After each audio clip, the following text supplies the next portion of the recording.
The second take here from the CWC comes from my guy T Squire, and he says, The Squire's back, he's turning up the flame.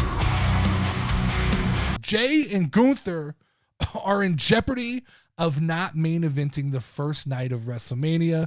Right now, they're arguably the third match in priority. You have Rhea versus Bianca not happening as a one-on-one. That helped them since it could have had legs to be the main event of one of the nights, but they're still trailing behind Cody versus Cena and the potential Punk versus Seth versus Roman match, in my opinion.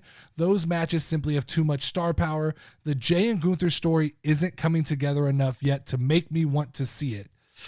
You're not wrong, T Squire. You're 100% right here.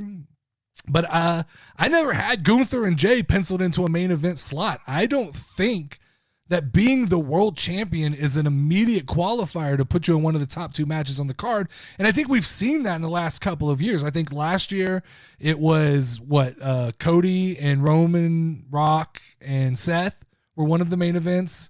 And then it was, the big match was the second night. And then the year before that, correct me if I'm wrong, but it was like the Usos versus Sammy and KO, maybe. And then the year before that, I think it might have been Kevin Owens versus Stone Cold. So I don't think that being world champion has ever been a qualifier to get you one of those two spots.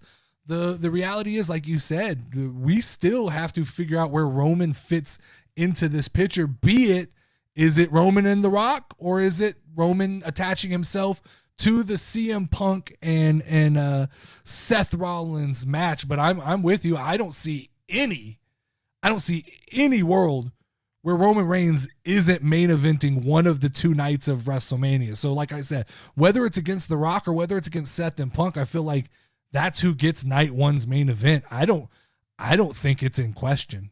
I really don't. I don't think that's in question. I see Jey Uso and Gunther fitting in on the night one card. I think it'll be a decent match. It's going to be a match that has a hell of an entrance and a hell of a long-ass celebration afterwards, but I don't have a lot of expectations for what happens when the actual bell rings.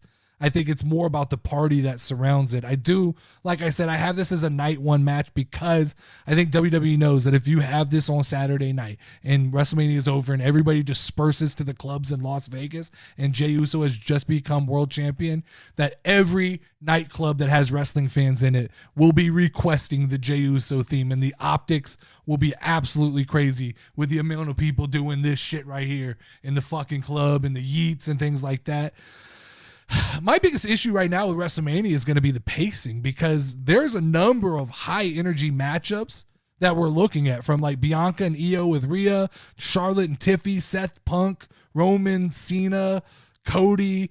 Does The Rock fit it? Like, you don't want to drain the crowd. You have to have a certain amount of matches that bring people back down to reality. But I can see a real possibility where Triple H limits the number of matches to like 10, which is crazy for this year's WrestleMania. I could see 5 night 1, 5 night 2, and I could see a lot of people being left off this card. So yeah, I don't think that the World Heavyweight Championship automatically qualifies you for WrestleMania. It's been that way for a while, so I think you're onto something there. Head down, we're ready to rumble. The casual pod don't stumble. No peace, no rest in this fight. Breaking it down on